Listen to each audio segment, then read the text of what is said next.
Alright, can you say your name? Luna.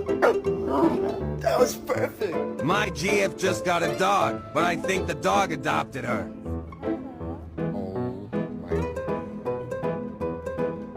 True. What are you two doing? She decided to lay on me like this and fell asleep. Come here, though. You're a cute pumpkin. And Sophie's a good grandma. Ever look at someone and wonder what is going on inside their head?